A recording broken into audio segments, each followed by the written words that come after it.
Hi hello नमस्ते श्री स्वामी समर्थ। आज आपण special काहीतरी बनवणार आहे। आपण पाणी करते ओले बोंबील आणलेत वडिलांनी, तर ओले बोंबील कसे करायचे त्याची रेसिपी सांगते। आता हे आपण ओले बोंबील घेतलेत, थोडेसे वॉश करायचे। ह्याला वॉश करून झाल्यानंतर त्याला आपण हे मीठ आणि लिंबू पिळून घेणार आहोत। तर थांबा मी ह्याला वॉश करून घेते। आपण व्यवस्थित वॉश करून घेतोय याला, जास्त त्याचा हे स्मेल आहे थोडासा, त्याची जी घाण वगैरे असते ती निघून जाईल।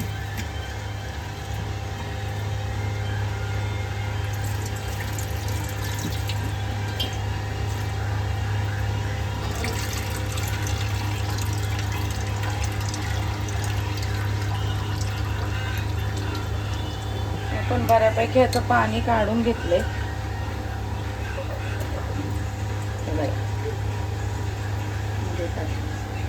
आपण आता अर्धा लिंबू घेतलंय, पिळून घेतोय सगळं, जेणेकरून त्याचं जे स्मेल आहे थोड्या बऱ्यापैकी, अगळ असेल तर अगळ पण टाकू शकता। जेव्हा शाळवास असतो तो निघून जातो। आपल्याकडे अगळ नाहीये म्हणून आपण लिंबू टाकतोय। आणि आता ह्याच्यामध्ये मीठ टाकून घेतोय, हे व्यवस्थित मिक्स करून घ्यायचं। आणि खरं तर ह्याला आहे ना, म्हणजे ह्याच्यावरती असं काहीतरी वेट वगैरे ठेवायचं की जेणेकरून त्याचं पूर्ण पाणी निथळलं पाहिजे। तर आपण आता हे ना असे एका साईडला असे लावून ठेवणार आहोत। आणि ती जी ताट आहे ते पूर्ण असं क्रॉस करायचं आणि त्याच्यातलं पाणी जेवढं पण एक्स्ट्राच आहे ते निघून जाईल।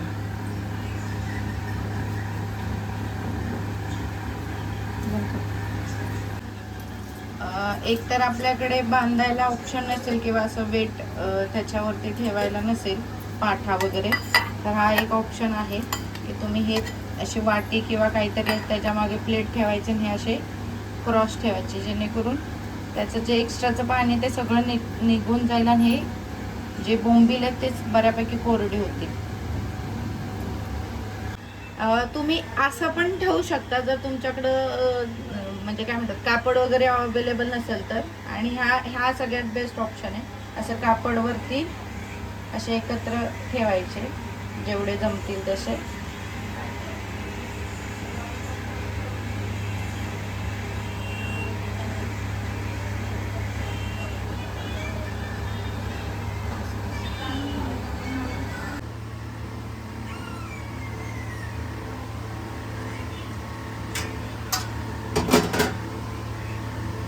हे असं व्यवस्थित ते हे करून घ्यायचं, फोल्ड करून घ्यायचं।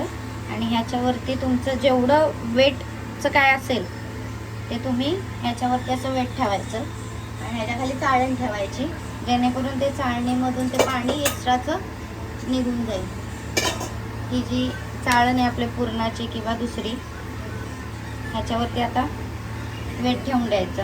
तुमच्याकडं पाटा असेल किंवा वरवंटा असेल, वरवंटा वगैरे असेल, त्याचा प्रेस ना पूर्ण त्याचं पाणी असं खाली पडून जाईल।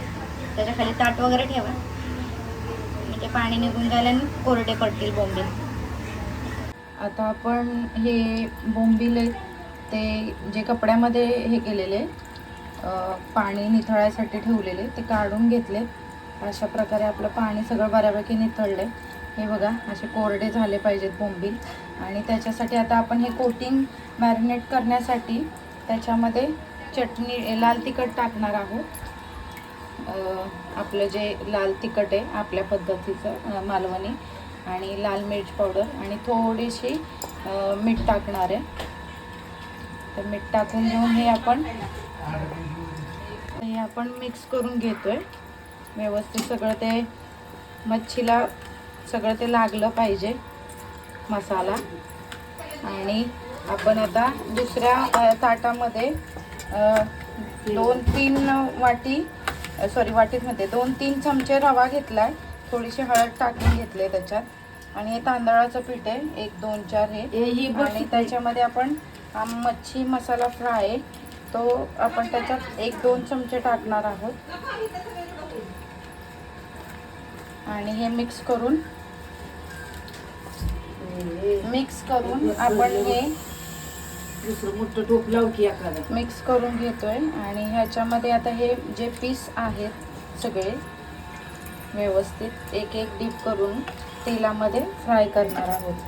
आता ह्याच्यामध्ये तव्यामध्ये आपण तेल सोडलंय व्यवस्थित आणि तिकडे घे जरा.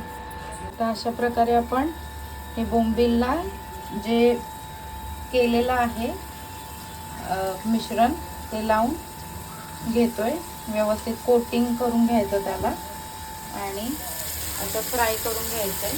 गॅस एकदम स्लो ठेवायचा आहे आणि त्याच्यावरती छान असं कडक खरपूस भाजून घ्यायचं आहे व्यवस्थित.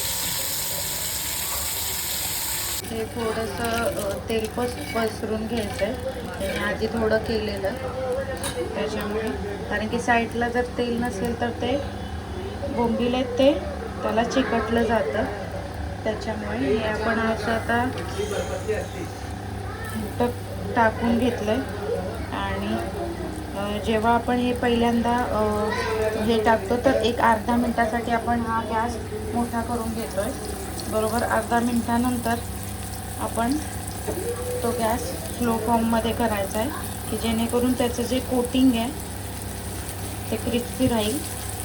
अर्धा मिनटं झाला की मग स्लोमध्ये करून घ्यायचं आहे.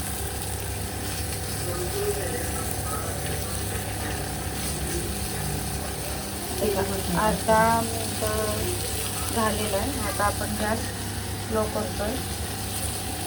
एक 3 ते 4 मिनिटाने हा जो आहे ते पूर्ण मग एक साईड आपण पलटून घेणार आहे. 3-4 मिनटं झाल्यानंतर एक साईडची बघा असं क्रिस्पी राहतं ते.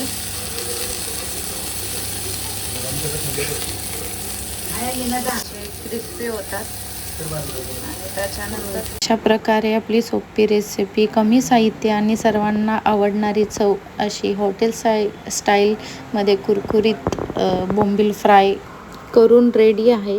तर लाईक करा, सबस्क्राईब करा आणि कमेंट करा. Thank you for watching.